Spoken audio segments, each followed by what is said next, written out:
I'm going to call the meeting to order. Beth, please call the roll. Mr. Bodie? Here. Mrs. Gephardt? Here. Mr. Gousset? Here. Mrs. Matney? Here. And Ms. Wassmuth? Here. Pledge of Allegiance.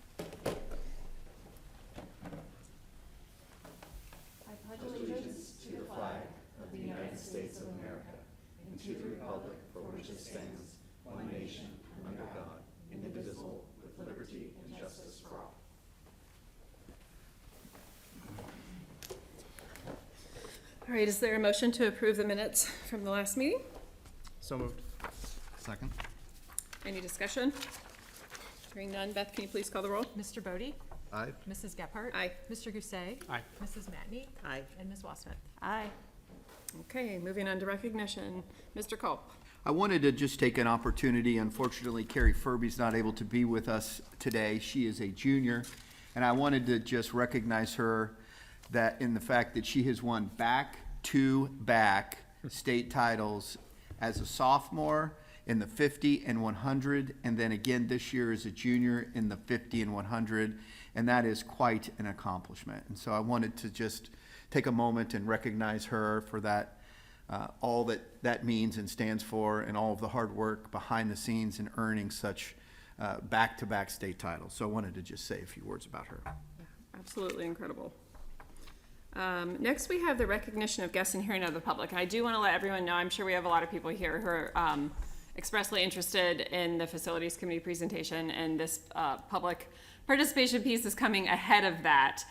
We recognize that. I do want to give, if anyone wants to speak about something that is not related to the facilities, you may do that now, but we can revisit this again after the presentation. So is there anyone with a non-facilities presentation related comment? Okay, then we will move on to the pedagogy design team presentation. Wow, they were fast. Yeah. Yes, did you grab them? I was like, I you're wasn't up. expecting to be so quick, but I'll get started and they'll come in. I have some guests with me. They're the star of the show. They are the star of the show.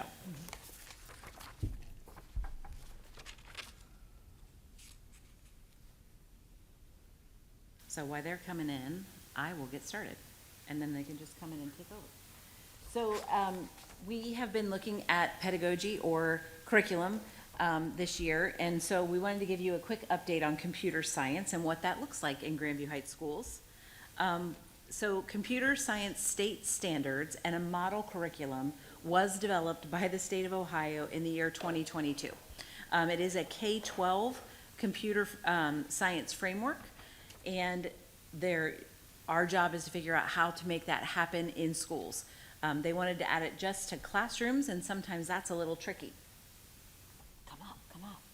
So in order to do that, what we have done as a district is tried to be very thoughtful in our process, and so we have encouraged our media specialists to become very savvy in computer science.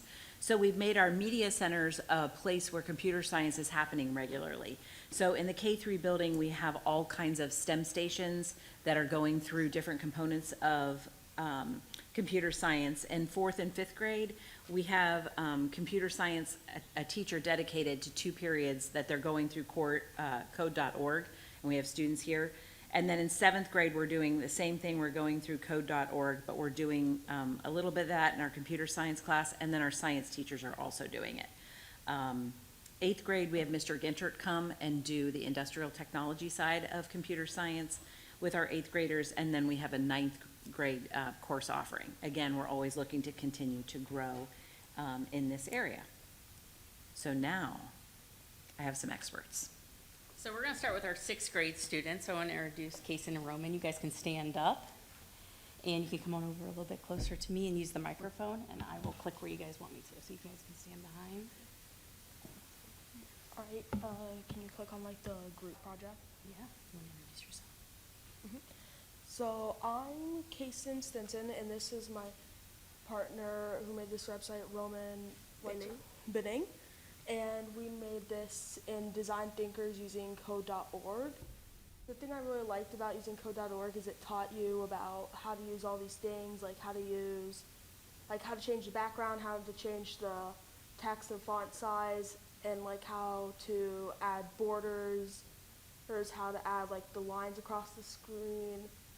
basically taught you how to do a lot that comes with coding, but it also allows for a lot of like creativity and stuff you can add in as well, because the gradient background wasn't something we were necessarily taught in class, but it was something we decided that looked good on our website, so we decided to add it, and there was no real problem doing that. You can just have a lot of freedom with making the website as well. You can add your own things to it, and you can use what you learned in class, and that's what I really liked about using code.org. So one of my favorite things about code.org and the computer science class in general is that there's always more to explore and you can always add more to your website. It's also like just amazing seeing your website build itself up as you learn more and more about computer science, and being able to create something like this where you had no previous knowledge and didn't even know how to add text to the screen. I also love it because it opens up a lot of opportunities in the future, because if you go, let's say, into sales or something, you might want to make a website to advertise your company. You could also just create a business off of making websites for somebody else. So there's always just so many opportunities that computer science and all these things open up for us. Cool, thanks, Thank good you. job. So now I'd like to introduce our 7th grade students who this year are actually doing the same curriculum because it was our first year of doing it. So these two next year will go on to the next sequence in that. So we kind of started with Meredith Beam, our teacher, and so they're going to share their websites as well. So we have Evie and Leah. I'm Evie Youssef, and yeah. So first I wanted to talk about how it was really cool to learn how to code, because before, it's called Innovators.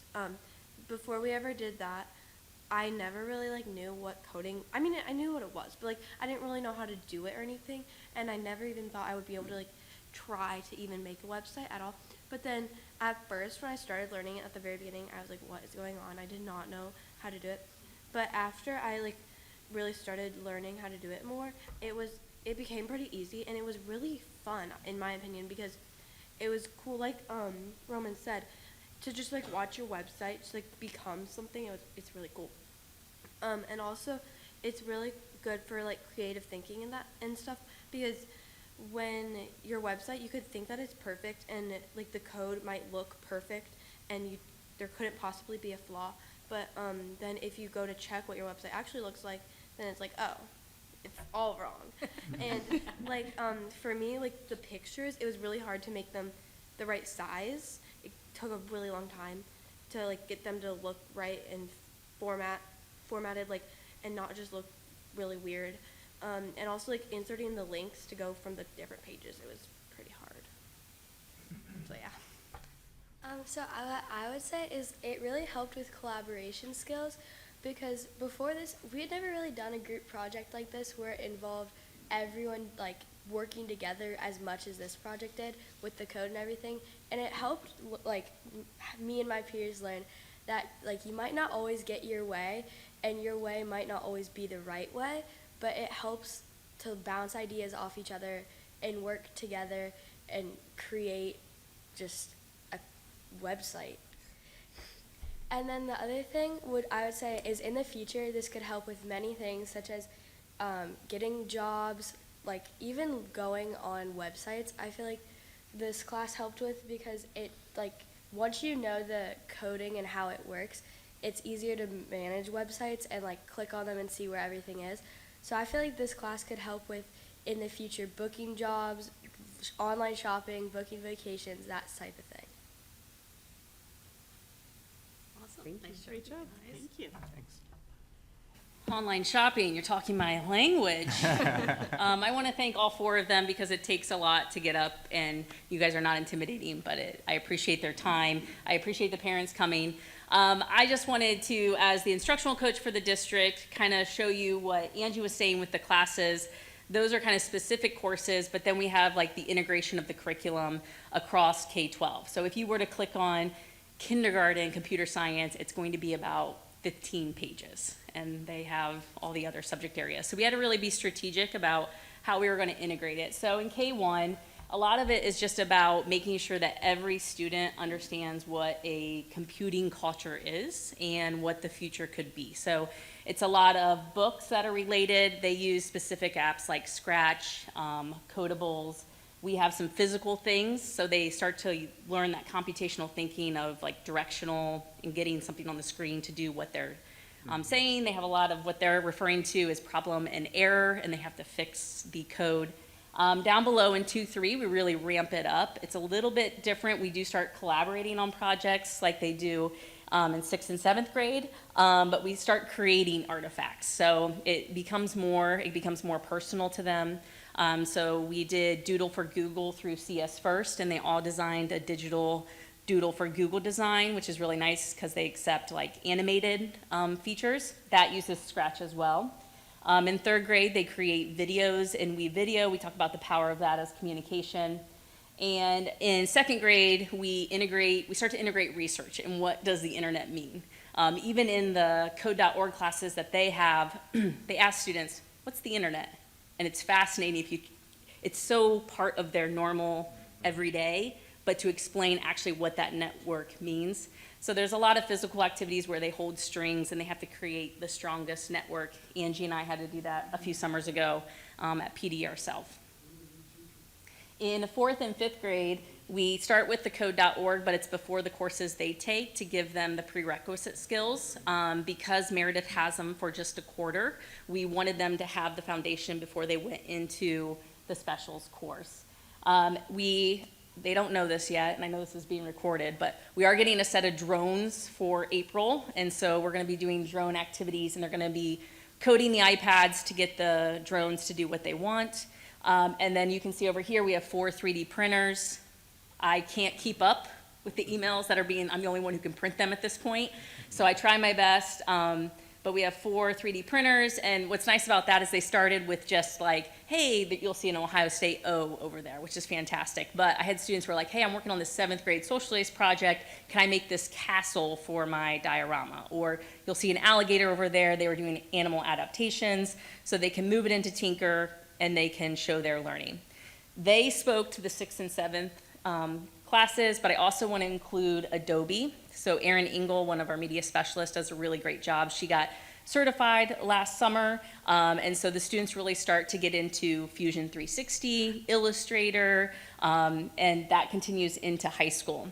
The last thing I'm going to talk about is Brad Ginnert. He does amazing work in the industrial art shop room, and one of the things that I think is really 21st century is this idea of using things like the Glowforge. So the Glowforge is a laser engraver, so they can, one time they had to make a clipboard for a teacher that they had in the past, and they put a saying on it, so they have to learn the CAD software. Then they take it over to the Glowforge, and it prints on it, so it really builds on what they learn in 3D. And last but not least, Common Sense Media, with our media specialist and our teachers, we kind of hit all 4 of these threads that they have. One thing that it hits on that the others don't is the idea of cybersecurity. So we talk about privacy, cybersecurity, and we do that starting in kindergarten and then all the way up to 12th grade. Thank you. So next steps, we have more staff that are looking to get their computer science endorsements, which is great. The state of Ohio is providing funding for any teacher who wants to add that to their license. To increase access to our Grandview Heights Media Production Room, we're working with an organization right now to create some things in our media production room. Access to industry credentials, create that interest in career tech, continue to develop partnerships for internships, and then finally to foster that culture of college and career. That's great. Any questions? All right, thank you very much. Thank you all for coming. Thank you. Did great. Thank you for sharing. Nice job. Nice job.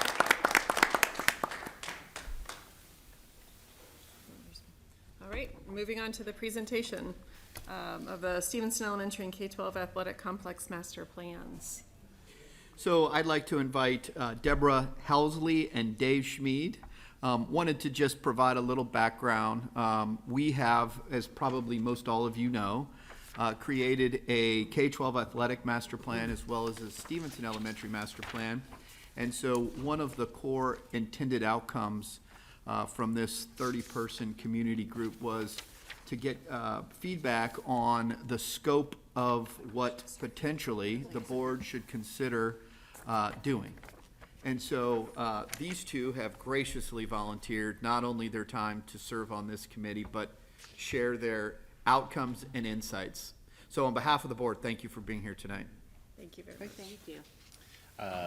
I'm Dave Schmidt. I'm currently Bobcat Boosters President for 2024. There were 3 groups that went into this process. There was a group that assessed needs options for our RLS, a group that assessed needs options for the athletics facility, and the group I was a member of that assessed what we can do to propose levy concerns for the community to get these projects done.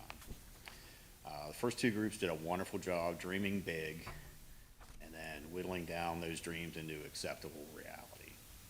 We're not asking for the moon here. We're asking for updated 21st century facilities that will be adaptable and useful, hopefully, into the 22nd century.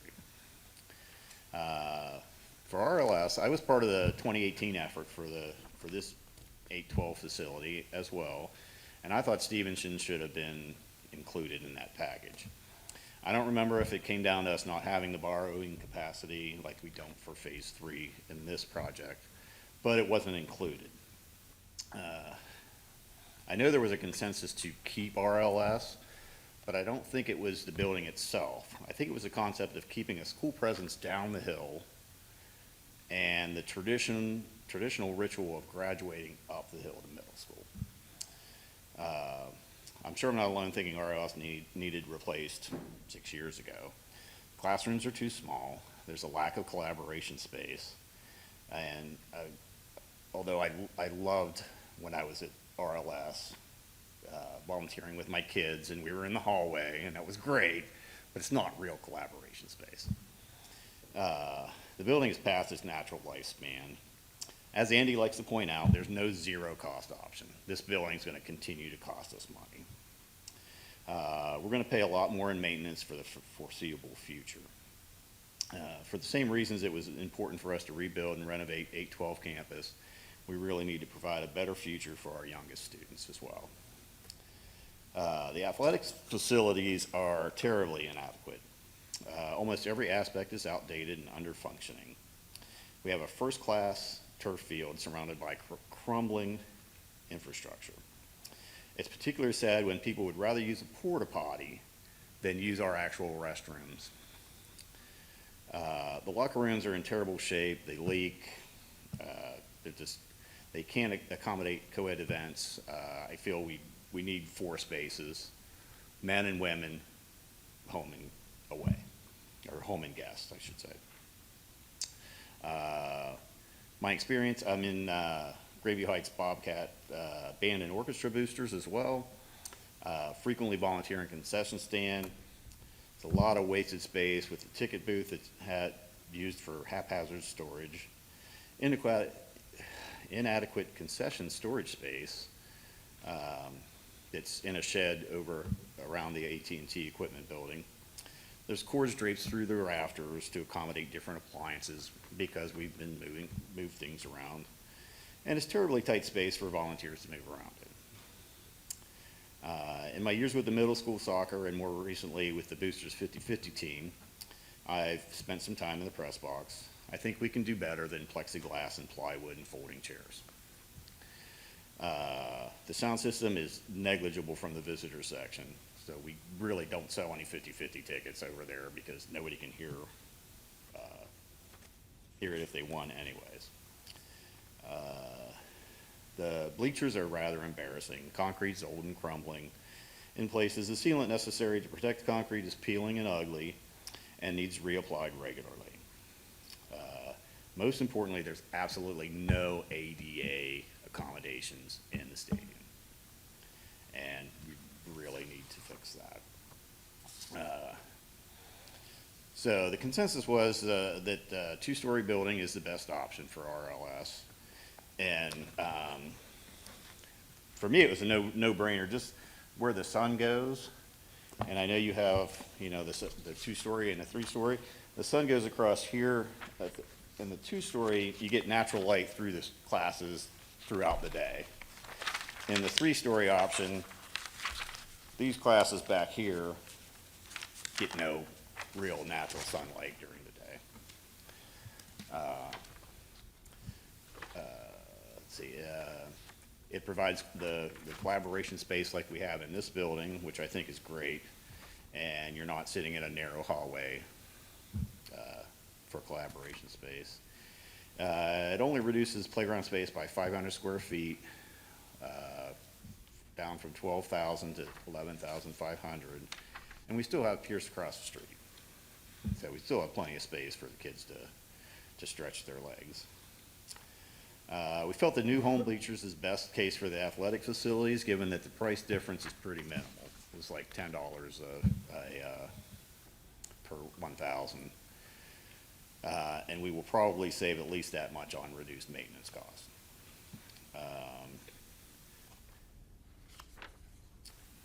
Like Edison, I'm not sure how anyone could have great sentimental attachment to these bleachers at this point. Time to let them go. We recommended that the board move forward with placing a bond levy issue on the ballot this November to replace RLS with this 2-story option and complete phase 1 and 2 of the facilities plan, replacing the home bleachers. We don't have enough borrowing power to include phase 3, even if we wanted to. Hopefully that can be funded by the AEP substation tax when those dollars come through. Putting it forth during what will certainly be a large voter turnout election should bode well for the effort. That's more votes that we can get out that will hopefully vote yes. This all needs to be done sooner or later.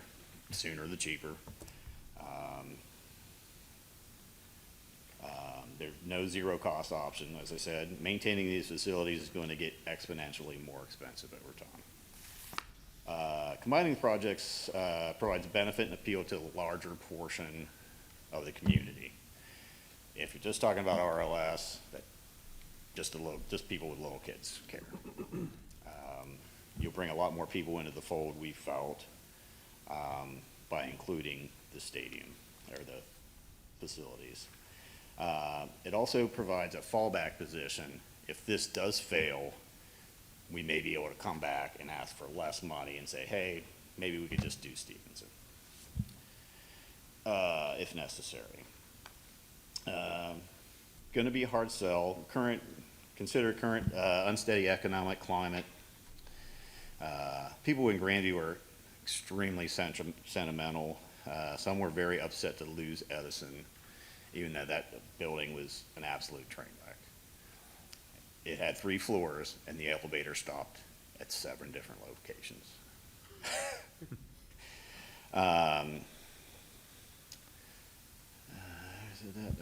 Yeah, and I loved RLS when my kids were there, and I volunteered, but those memories aren't going to be replaced by a new building. I'll still have them. There's a push for affordable housing in Grandview that this will not help that effort. We may get some pushback from it. And we unfortunately have levy fatigue. We had the 2018 812 project, new municipal building in the center in Grandview, and I just voted today for city services renewal. Although I don't know that that's going to impact, but I think the 28 project will. The current facilities are outdated and inadequate. The district was extremely successful on the 812 project. It was on time, on budget, on quality, and I think the district can be trusted, and we need to stress that they can be trusted to complete this project as well. And one of the other caveats, we need to be clear about how this new track is being paid for, and how it's not feasible to use those kind of funds for this project. That's going to pop up a lot. Oh, well, hey, you build a new track. How'd you do that? But we can also stress that work actually reduced the cost of this project. And that's our basic findings. So we do recommend that we go for the two-story building and phase 1 and 2 of the facilities. Thank you. Thank you. Mhm. Dave, can I ask one quick clarifying question? The reduction in the playground would be compared to the 3-story, not compared to the current playground. Correct. It'll be a bigger playground in the It proposal. will still be bigger than what's Just there. slightly smaller than the 3-story Right. proposal. Okay, Right. just check. Thank you. Yeah, the one now is really only utilized by kindergarten Tiny, anyways. right, yeah, perfect. Thank you. I don't have a lot to add. Deborah Helsley, I am a parent of 2 Stevenson children, so close to the heart here. When Dave talked about the playground, one thing as a Stevenson parent is safety. Walking kids across the street multiple times a day. It's a public park. That's one thing our group talked about that has always been a concern of mine. Getting in the school emails about, hey, parents, don't walk around the park. Think about the optics of stranger danger, things like that. So I just wanted to add that there. I don't have a lot to add, but I would like you all to know, and everybody here too, there was a lot of conversation that happened in meeting 2. We were educated in meeting 1. Here's where the district's at. Here's who came before you. Here's the decisions made or being made. And we were tasked with what Dave talked about. What do we recommend for November? And I just think it's important to stand before you and say the pros and the cons, the things that weighed heavily on us as community members, things that will hit us hard, hit the community members hard who are probably here tonight. Levy fatigue, as he has already mentioned, it's not just the school, it is also the city that we're voting for. Renewals, whether they're new money or not, always feel like they are new money, and so it's hard to go to the ballot all the time and renew and put new money out there. We have to also understand that 2023 was a reappraisal year for Franklin County. That hit taxpayers hard in some cases. 17%, I believe, was residential total increase, but I just talked to somebody today that said their tax bill went up 20%. So we're all in different situations there, but I think it's worth mentioning. The renovation bond issue for the high school and the middle school was just in 2018. I think we can all agree that feels like yesterday. I think it created a lot of hard feelings and division in the community. I believe in the end it only passed by 200, so we need to keep that in mind as well. This is a big ask. It's huge. It could be a barrier to entry to new families who want to move to Grandview. It could also price people out, people on the upper end of age, people on fixed incomes. So we just need to make sure we're making the right decision and being respectful of that too. I know there's a need both facilities and for Stevenson. Competition of construction and the pricing and what that could do. There's big projects going around in the community. There's Intel. We're competing with hospitals for work and for construction costs. So just keeping that in mind. If the ask is now, if we start now and it ends up in 2 years, what could be the impact there? Ambiguity. I feel like sometimes, you can only do so much in bond issues before you come before your community. So being aware of that, the ambiguity that comes with, well, we can't have a final architectural plan when our community hasn't even voted and they're not on board with it yet. So just being aware that what's in it for us as a community, what do we get to gain from this? How do you sell it that way versus, well, we just have kind of a concept and we're hopeful that you'll pass it. So being respectful of that. Pros. November, as Dave mentioned, is a presidential election. It usually has higher turnouts at the polls. I have no doubt that will be the case this November. And historically, it means better results for school districts on the ballot across the state. There's no anticipated operating needs in the near future. Beth presented on the 5-year forecast as part of this, and she saw no need, barring any unforeseen circumstances, which could happen. So that's a plus. We don't need to ask for operating. Construction costs will only rise. as Dave mentioned, high school, middle school, this project was such a huge success. Timing couldn't have been better, but I will tell you in 2018, I did not have a crystal ball and I did not see it going that way. So kudos to the project and how it turned out, but it won't get any cheaper. I think we've all learned that lesson. The cost between just phase 1 and 2 of athletic complex, when you add them together, millage-wise, I don't believe, and we talked a lot about that not being the barrier to yes or no. Whether we put 1 and 2 together, the barrier is the ask in general. So I think adding in, I would think, not a construction expert, but if you did 1 and 2, which is bleachers and the athletic complex, plus if you did Stevenson, I would think that there might be some economies of scale. We could go through the construction headaches at one time versus a phased approach. And then again, if you do a phased approach, you're getting into fatigue with levy and voters. And then just a diversification of the ask when we add athletics with Stevenson, what appeals to people, you might have better luck. So that was what I had to add. Any questions? Sorry, I do have one thing that I missed in my notes. There was a need expressed that the gym at the new building be expanded so it could be more useful to the community, which could also broaden the appeal of the project. Not sure what that looks like. We're still, like she said, the ambiguity of the, we're just looking at bubble diagrams, but that's definitely something the school board should keep in mind. If we made it middle school size, we might be able to utilize it much more, much like our auditorium. Middle school size, and I think one of the things they were thinking about is like being able to lock it off from the rest of the school so the community could use it for other things as well.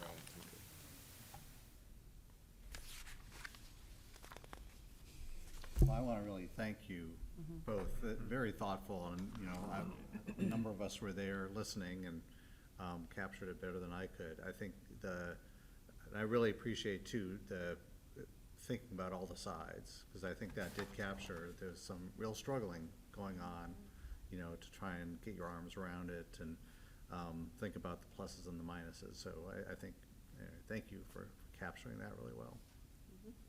Yeah, absolutely. Thank you both very much. Thank you. Appreciate it. Thank you. And also thank you for participating in the committee, not just being here tonight. I mean, we had a number of people in the community, and it was a very broad representation, not just of ages of kids, whether they're at Stevenson, Larson High School, graduated, grandkids, and where the people came from within Grandview. It was attempted to be thoughtful in who made up the committee to begin with here, and this was as Dave pointed out, the third of 3 different processes, which all included different people in them. One being, first the athletic facilities master planning, then the Stevenson Elementary master planning, and then this was the final piece of that. And while I don't have questions today, I just want anyone who listens to this in the future or is here now to know it's not because I'm not thinking a lot about it. I've been at every one of those 3 steps. So, frankly, a lot of this is stuff, I was there hearing it then, as were most of us here. So, we have a lot more talking to do about it, and we do have a board work session coming up where we will delve into this even more. So thank you both very much. Now, as I said at the beginning, if anyone would like to speak in front of the board, we welcome that now. Is there anyone who'd like to say anything?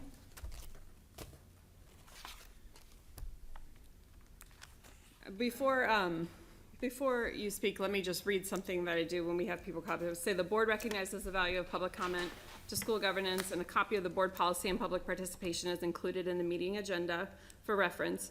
When addressing the board, please remember to state your name and address, and for the record, and limit comments to 5 minutes or less, and direct statements to the board. Do not mention students or staff by name, and maintain reasonable decorum, which I have no doubt everyone would do. The board will hear statements, but will not answer questions or engage in debate. So, and we are always willing to meet with any member of the public as well, one-on-one or as a group.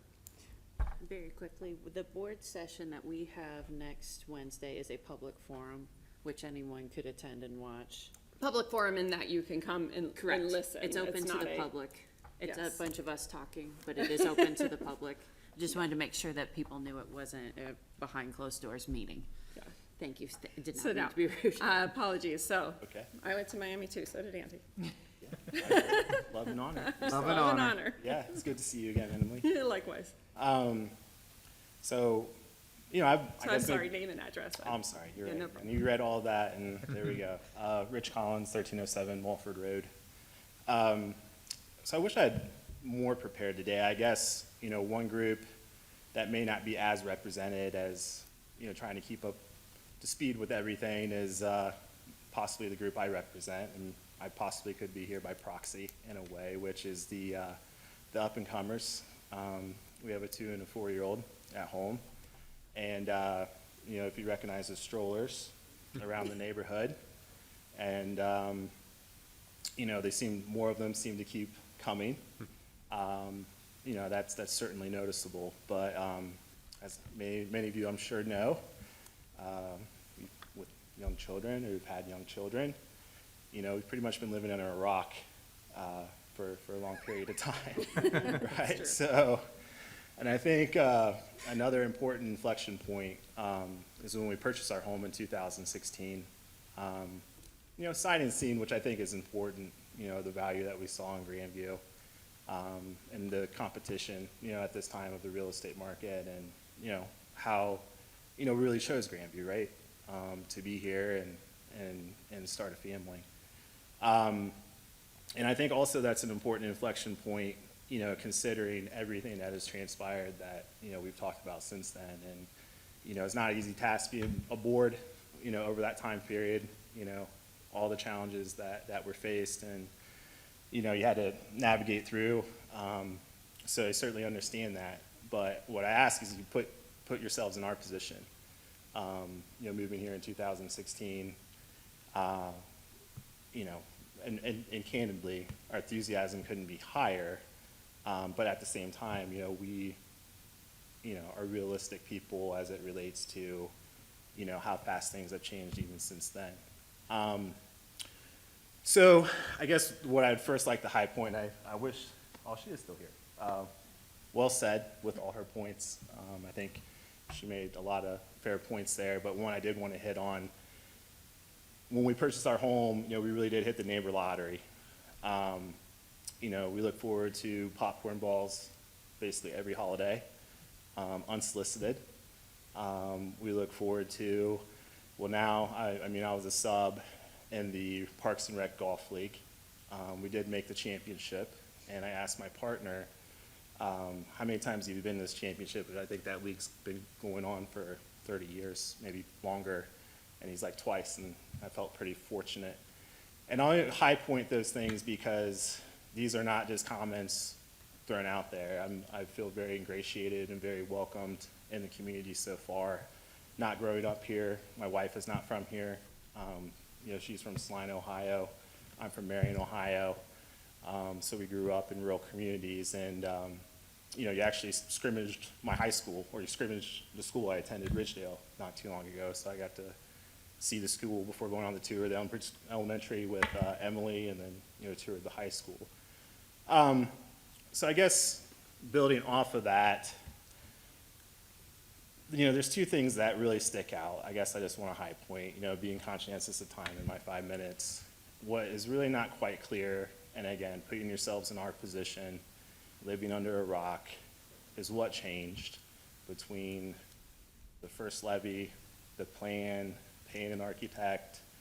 I think we even had a consultant come in, map everything out, and seemed like we had a game plan. And, you know, candidly, purely based on lack of information, I think, at that time, and things happening so quickly, you know, we were not sold. You know, we were not sold on the project at that time. But, you know, we're 100% behind the schools. 1,000,000% behind the schools. I mean, we couldn't be more excited for our children to attend these schools. So it's not for a lack of enthusiasm. It's really for a lack of information. And I think what would help that is if there was more forums as it relates to public comment, more forums as it relates to engagement. You know, I think the touch points are nice, but, you know, my wife works, I work, and again, I'm here in proxy, so come visit us at Pierce Field on any weekend, you know, just catching a breather while your kids play, right?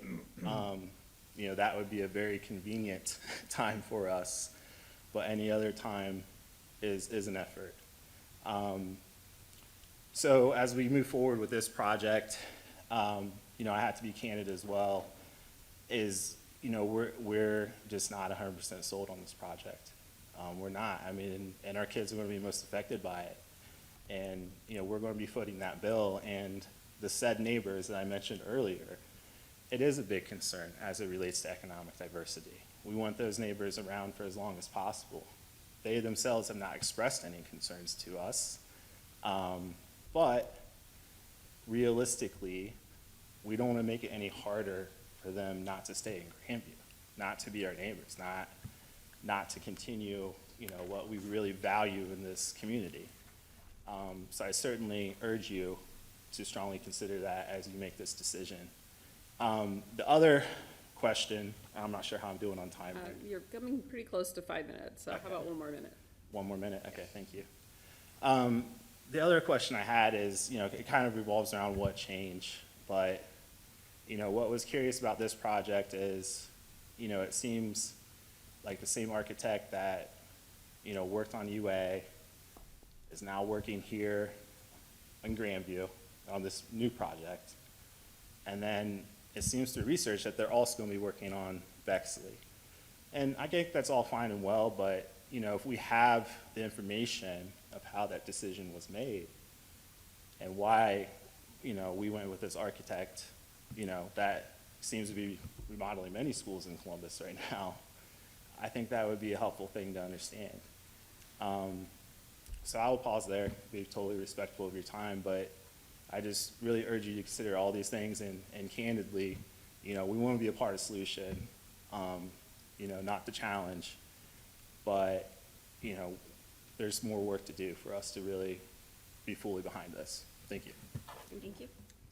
Very quickly, as a point of clarification, we have done architects to do the master plan, but we do not have anyone bid to design this, correct? Correct. Just as clarification, they put together the plan, but there's no, That's not necessarily the same architect that we would could have build a the new school. architect, Yeah. just as clarification.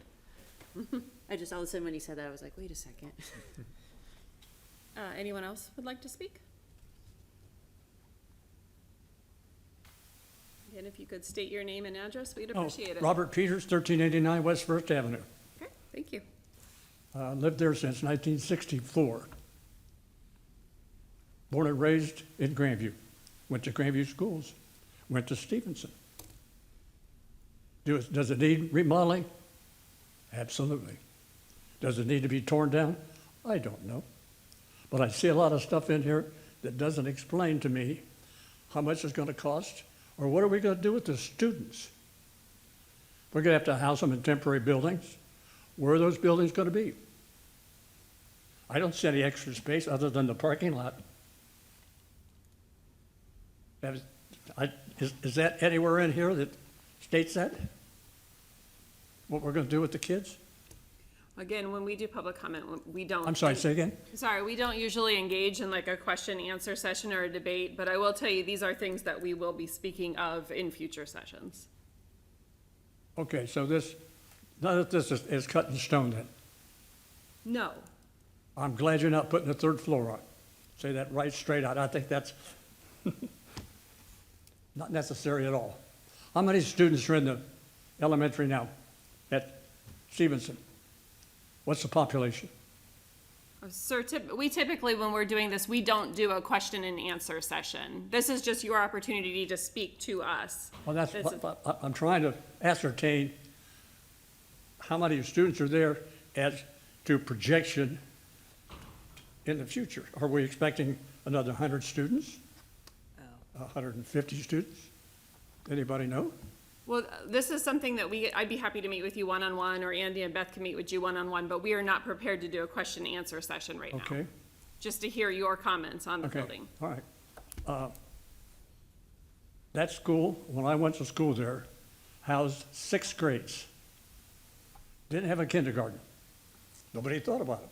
Because when the kids went to school, they knew how to tie their shoes, their name, their address, and their phone number. If they didn't know that,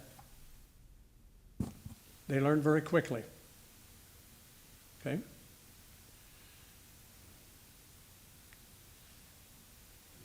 We had 6 grades of between 25 and 30 students in each grade.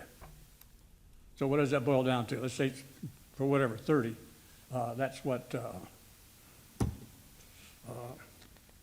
180? No. Are we gonna have, here again, you can't answer the question.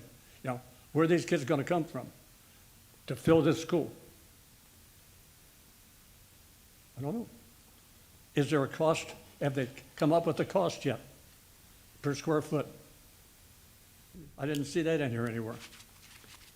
They got a lot of good plans. I like the idea of that athletic conference, that needed fixed up a long time ago, folks. Right? Oh, don't give me this, you know better. Okay, I appreciate you allowing me to speak my piece. I think Ms. Furby, very well honored, 2 years in a row, much like our soccer team. I enjoy watching the boys with their blonde hair play basketball last year. You could tell who the soccer players were. Okay, thank you very much. Thank you. And I would encourage you to stay tuned, because we will continue to be having, we'll be continuing to have conversations, and more, and, you know, and as we continue conversations, more information will come out that you're seeking, I'm sure. How will we find that out? There will be a communication plan from the school district to all community members and the website. Pointed you. Well, I meant actively. I believe you were the ones that showed us around. Yes. And you had the water leak. I don't Where the remember. pipe burst. Maybe. Oh, in the It's winter it's time. possible. Yeah. Maybe last year. Last year, yes. Yeah. Oh, yeah. Yeah, remember Oh, God. remember we opened the building? Oh, jeez, yes. I thought you were Got talking out about of the his old mind. building. I'm sorry. Yes, that did happen before we opened. Oh, yeah. All fixed. Oh, I remember. First district. Okay. In the basement of the Larson building. Old Edison. Yeah. The boilers were in that basement. They keep it. Mm-hmm. Oh. That was a trip. Because you could sit in those classrooms and you could freeze to death in home ec and be hotter than the devil. in history. It was not very Still like that at Stevenson. It was a pleasure Thank meeting you. you. Thank you for your very time, sir. much. Anyone else like to speak? Please. And again, if you could state your name and address. My name's Tom DeMaria. The address is 1226 Parkway Drive. I want to make a statement about a comment that was made earlier tonight about the architect that did this building in Arlington and Bexley. He's a personal friend of mine. His name is Steve Turks. He graduated and got his degree from Knowlton School of Architecture, and I think he's probably assisting all these communities because he's an internationally famous designer of elementary schools. So if you want a job done right, you go with the right person. So I just wanted to interject that so it appears in your minutes at some point in time. Thank you, Tom. Thank you very much. Anyone else? Okay, I very much appreciate, we all do, everyone speaking before us, and I'm sure there'll be more opportunities, you know, upcoming. Let me find my agenda again. Okay, building and department reports were included in the packet. Is there any discussion on this? Any questions? Nope. All right, Mr. Culp.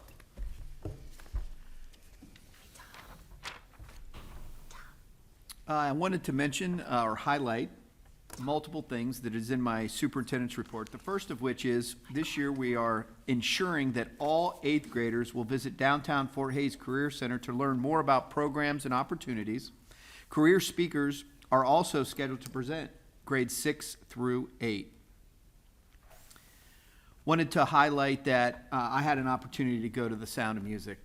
And this is, believe it or not, my 10th year in Grandview, and I've seen all of the musicals and plays, and this was one of my personal favorites. I maybe shouldn't say that, but I thought that it was just remarkable and exceptional for so many reasons. I think that I grew up watching that musical every year with my parents, so I have some history with that musical and very familiar with it, so I think it resonated with me personally. But I also think that the leads were fantastic. I thought the inclusion of the younger kids was spectacular. And I thought that and it brought this passion and life to the performance, having high schoolers with fourth graders and fifth graders. That was just truly remarkable. So I wanted to be sure to mention that because it was spectacular. I wanted to mention, and Beth may say more about this, but our assistant treasurer, Jenny Clifton, is gotten a job as a treasurer. And so she has correspondingly resigned. And I think Jenny's been with us 14 years. And, you know, in many ways, it's a celebration, of course, because one of the things I always say is I'm your biggest advocate and fan, in particular if you want to build your career. And certainly this is an opportunity for her, but on the flip side, it certainly is our loss. And so I wanted to formally mention Jenny and that we'll miss her most days. Yes, we will. As probably many of you all know, the track replacement, D-ring replacement, water retention, field goal is in the works. And so if you haven't seen, they're moving dirt. So and as it was mentioned, or at least I think it was mentioned earlier, that is coming out of our permanent improvement fund and will be reduced as part of the K-12 athletic master plan total costs. So those are the things I wanted to highlight. Thank you, Andy. Thank you very much. All right, Beth, your presentation. Okay, I have some pretty brief highlights, financial highlights from the where we are as of the end of February. Looking at our general fund, we have received about 91% of our taxes for the fiscal year, and we're waiting on our final tax settlement, the final first half settlement, which will be March 29th. So at the meeting, our next board meeting, I will have more of an update on that. State funding, we're at about 72%. We're right where we expect to be. Our state share of our local property taxes, those are the homestead and rollback reimbursements from the state. And the second half of our fiscal year, the second half of that budget will come after this tax settlement is finalized. So probably in April, we'll get the other roughly half of that. Same thing with the Grandview Yard money. Both of those you can see are right at about just under 50%. And then interest earnings, wanted to highlight just over $56,000 for the month of February, which is great for us. Fiscal year to date, $466,000. Which is fantastic. That's more than we've ever had in annual interest revenue. So expenditures, we are right on target. We're about 0.4% under the fiscal year-to-date budget. So we are right on track where we would expect. And then the investments, I mentioned last month when we were looking at these rates, you know, kind of projecting out, we're going to gradually see that weighted average yield of our investment account go up a little bit, while at the same time that Star Ohio yield is likely to go down. And just since the last meeting, I think the Star Ohio went down about 3 basis points, and the U.S. Bank investment account went up about 4 basis points. So kind of interesting to watch those trends. But I may have mentioned last month too, met with our investment person from Meter Investments just a few weeks back. It might have been just before the last board meeting. And so we're constantly analyzing the cash flows and the kind of the high points and the low points during the year, making sure that we have enough liquid cash to meet our short-term obligations and payroll and those sorts of things, but strategically keeping as much cash as we can invested while it's idle, while we can, to maximize those interest earnings. So Permanent Improvement Fund, we've talked a lot about the track project that is starting. The Permanent Improvement Fund, just kind of a quick recap, that permanent improvement levy generates about anywhere between $560,000 to $570,000 a year. So that track project is about 1.6 million. So that is something that we have kind of saved for several years to kind of take that bite out of the kind of the first step in that athletic complex. And the balance that was in our construction fund too helped be able to complete that project. So we had about 300,000 left. We were under budget on the 412 project. We've moved that money in and have just had enough to do that whole project with that stormwater detention. So the fund balance after taking out the cost of that track project is about 67,000 left in there. And with the property tax settlement that will be finalized on March 29th, we'll get the final settlement for this PI levy fund too. So that will go up somewhat. Depends a little bit on who pays just their first half and who pays their whole annual tax bill at one time. So current projects besides the track, we're finishing up that master planning process. I think we have maybe one more bill or so to pay to the planning firm, and then the other two projects that have been kind of ongoing, the auditorium projector and then the water fountain hose bibs. We've actually paid for that since the end of February. So just a kind of a recent update on that. And then finally, wrapping up the construction fund, I mentioned some numbers last meeting and said I would have kind of some final numbers this meeting with our February interest. So the last bit of money that's sitting in that account right now was a partial month's worth of interest, $1,040, and it's on the agenda tonight to move that final balance like we did with the money last month. So final interest earnings for the entire 412 project, $2,026,995. And then the final, compared to the budget, just a little over $100 short of that 300,000 mark. So just about $300,000 under budget for the overall construction project. So again, that money has been moved into our PI fund. The requirement with that, if there is money left over, is that it's used for a purpose that is consistent with what that original ballot language was, and that's for improvements, improvements to the facilities. So it's consistent with that. We can use it to help fund that track project. So that is all I have. If there's any questions. Thank you, Beth. Yeah, thank you. Yeah, you're welcome. Is there a finance committee report? We did meet, I think it was February 26th. We went over there wasn't much to go over with the audit because it was an absolutely clean audit, so that was awesome. That was a fast discussion. Yeah, everything looks great, thank you. Good job, Beth. We got a presentation, and I'm sure we'll hear some more of this coming up, but it was sort of a first look at a new reading curriculum and some state requirements, and some of the financial costs that will go along with that we will have to purchase for some good improvements for the kids, but there's a dollar amount of even some hundreds of thousands of dollars, so it's not a tiny thing. So more to come on that, kind of just a first look.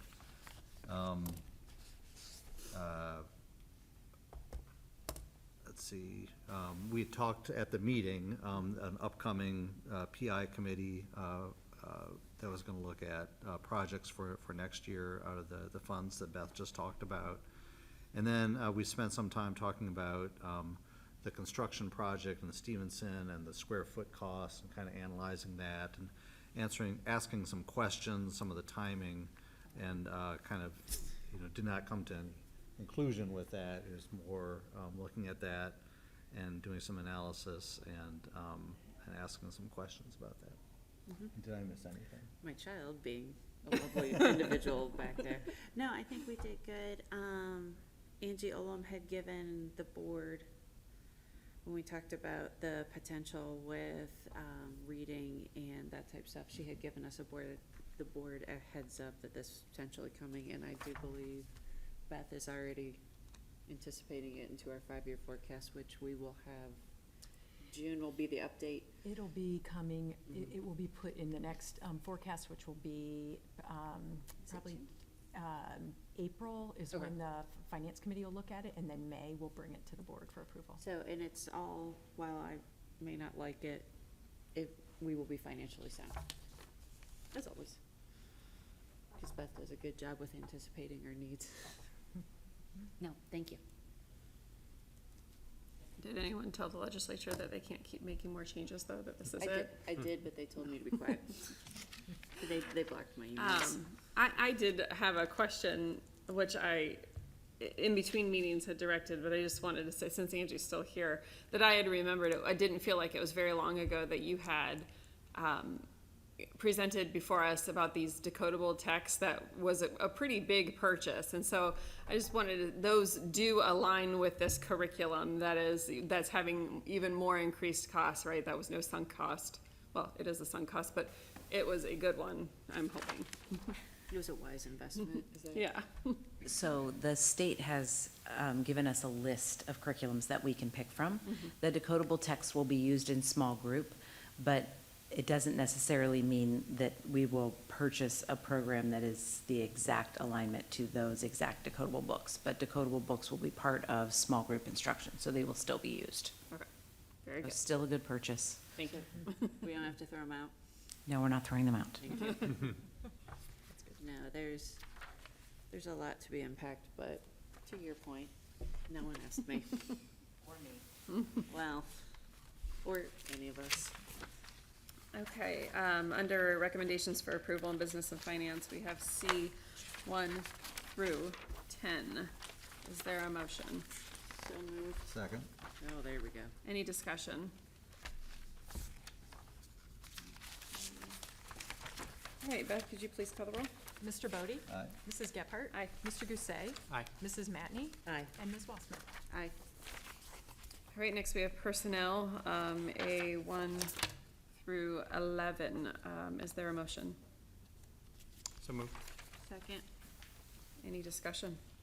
Will Janine be here so we can give her her wind chimes?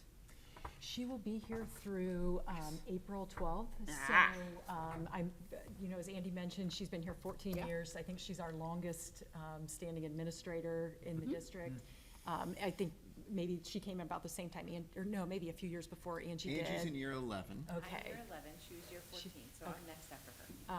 No, I am. It's, Okay, There's no prize. There is administrator. There is a prize, because you too, but, so what I'm hearing is she will be here. she'll be and we here can- through yes. April 12th. In fact, when she had notified me, she has said, for years, the only treasurer's job she would ever apply for and leave here would be if she got the one in the district where she lives. Oh, that's good. And so that's the one that came open, their treasurer's retiring. And so she told me several weeks in advance, told me she was applying for it. And so we've been working pretty hard together to make sure that we have everything in place. And she gave me 6 weeks' notice, which she didn't have to do, and, told them that we're a two-person office, and she really wanted to make sure that we are on solid footing before she left. So can't thank her enough, not only coworkers and colleagues, but have become very close friends with her. So definitely going to miss her. Her last day is Friday, April 12th, and I've got a couple plans in place.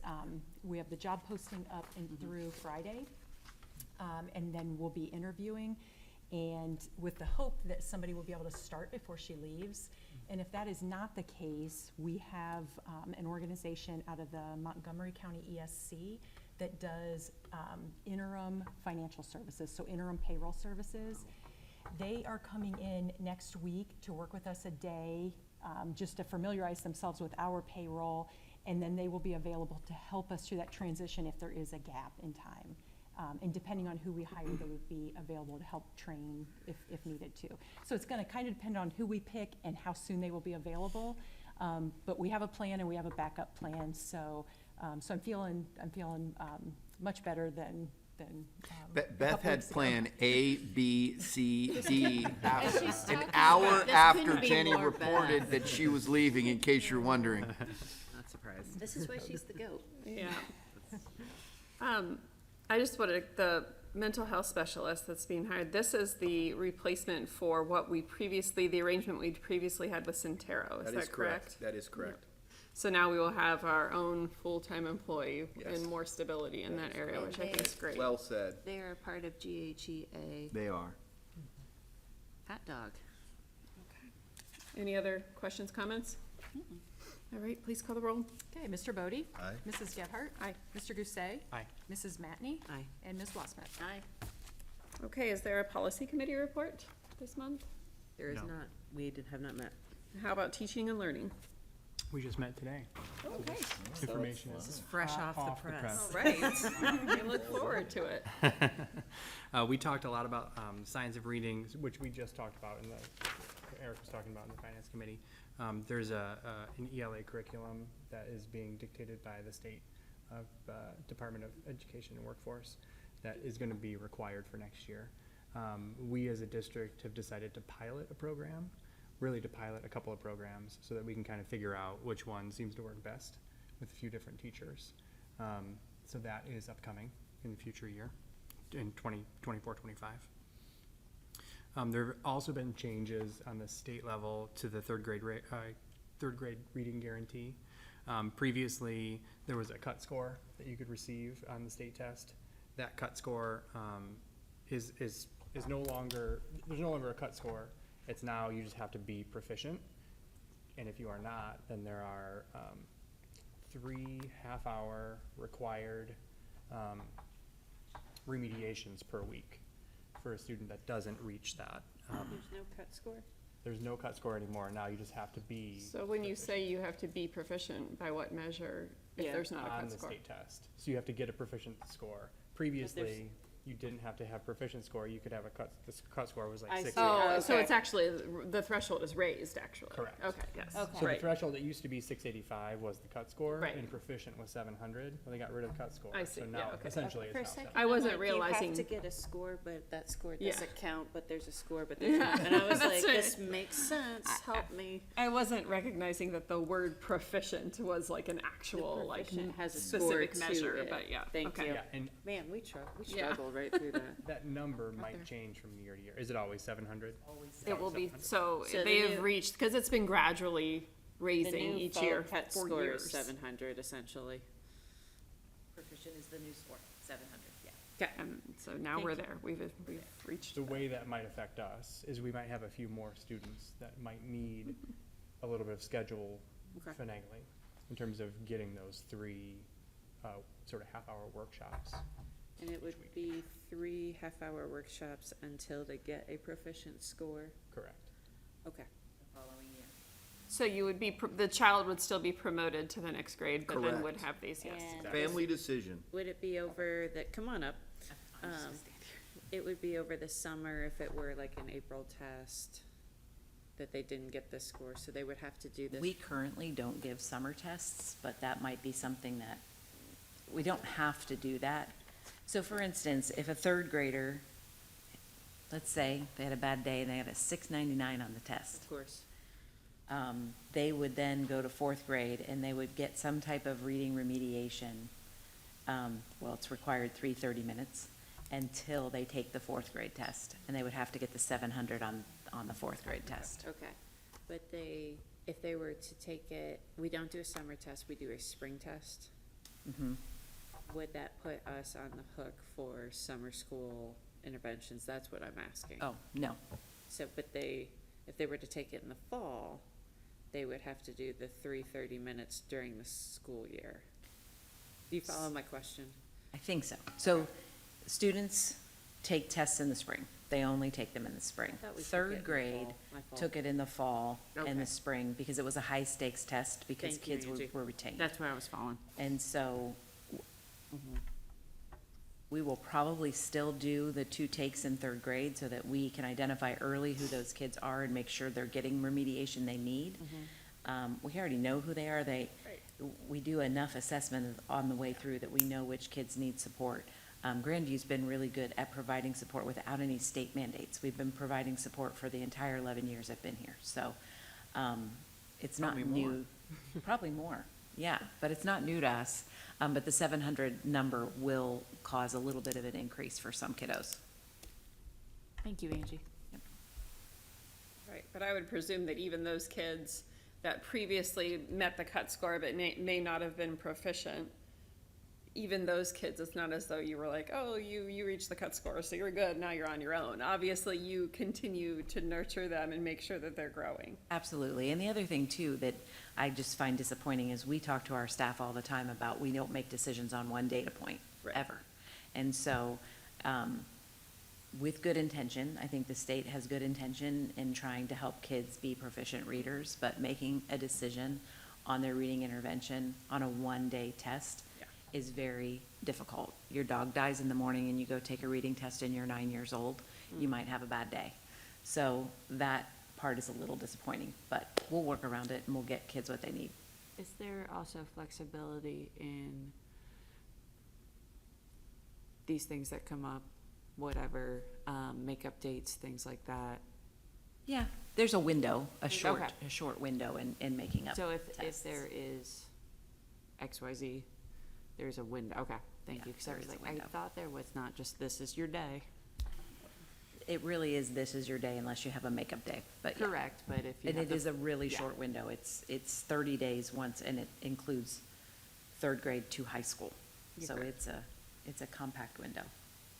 Thank you for this information, even though I don't like it. I'm sorry, so now I'm back to the teaching and learning. Yeah, we got a few other updates related to pathways and grading practices and pedagogy. In terms of pathways, we talked about the approval of IT and engineering credentials. Angie had talked to us a month ago about the seals for graduation, and one of them was a 12-point credential on industrial credentials. Well, there's an IT and an engineering credential that's been approved for our district. We're still working out how exactly that's gonna be implemented, but there's been progress on that. That's great. And then one more shout out, the Eclipse 7th grade team is planning an event at Wyman Woods set for Saturday, April 6th, which is the Saturday before the eclipse. They've put in a lot of work, and it's open to the public. And it's at 3 p.m.? Yeah, it's in the morning. 10 a.m. It's at 10 a.m. 10 a.m. Thank you. 10 a.m. Yeah, safe to say, with 4 of us having 7th graders, that much of the board will be there. Someone is very excited about being in a concession stand. It was not the child that just was here waving, not that one. But no, it's, with the eclipse, in the way that the school district has approached this, like, my child is very excited to attend a school function on a Saturday. Yeah. We have bought a NASA shirt. We are excited. This is a child that I don't always get excited about academics. Soccer, yes. Reading, maybe not so much. Voluntarily is reading Hidden Figures because it goes along with the eclipse and everything. And it was, but I want to just hats off to the academics and to the teachers because, and I say this very much as a proud parent, but also like, that's not an easy sell to get that one as excited as he is. It's a once in a lifetime event, but the way this is brought together, I was like, please, I'll email on my own, but I'm like, publicly, the way that you all have addressed this has been amazing, and I'm excited for it. Good, thank you. And the other thing I want to say is the Parks and Recreation has been amazing to work with. So it is a true community event that sparked here at school, and Parks and Rec took it and ran. So it has been lovely to work with Parks and Rec. They're doing the Saturday with our students, but then they're hosting a full view. The district is providing the glasses, but they're hosting a full viewing on the day of the eclipse. So they have been a marvelous partner in this. So I just wanted to say that. Yeah, that was great. And yeah, just so, since you brought that, the district is providing glasses to all students. Even, we have an early release that day, but they will be getting them that day at school? Just stay up here. I'm gonna do them the Thursday before, just in case families travel. Yeah. So the Thursday, before is when I'm going to do that, because I feel like if they're gonna travel, and then the city has also bought some, so if kids lose them, forget them, there's also some there. Oh, and I also I neglected the library. The library has also, the public library has also been part of this. And the whole group has been easy to work with. So it's the library, Parks and Rec, and us. So it's been a really good community event.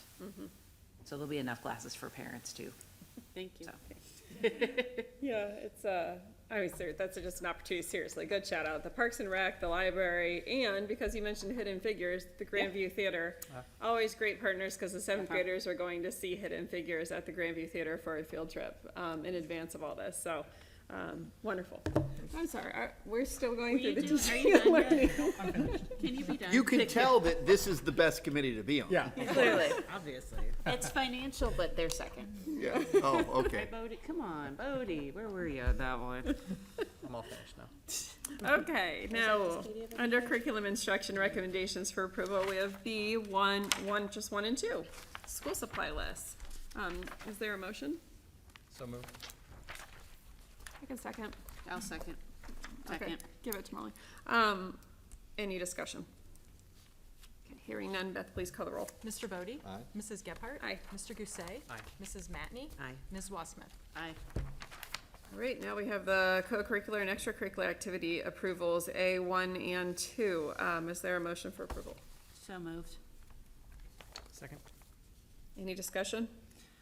This was the topic of conversation on the way here. Yes, we had a Yes. meeting on Yeah. DC right before this. This is very exciting. It is very exciting. Yeah. So glad the kids have the opportunity. Mhm. Okay, Beth, can you please call the roll? Mr. Bodie? Aye. Mrs. Gephardt? Aye. Mr. Gousset? Aye. Mrs. Matney? Aye. And Ms. Wassman? Aye. And would anything else anyone would like to bring before the board? No, and there's no executive session. So, is there a motion to adjourn? So moved. Second. I was trying to get Bodie to do Beth, please it. call the roll. Mr. Bodie? Aye. Mrs. Gephardt? Aye. Mr. Gousset? Aye. Mrs. Matney? Aye. Ms. Wassman? Aye. All right. Whoop. There we go. Thanks.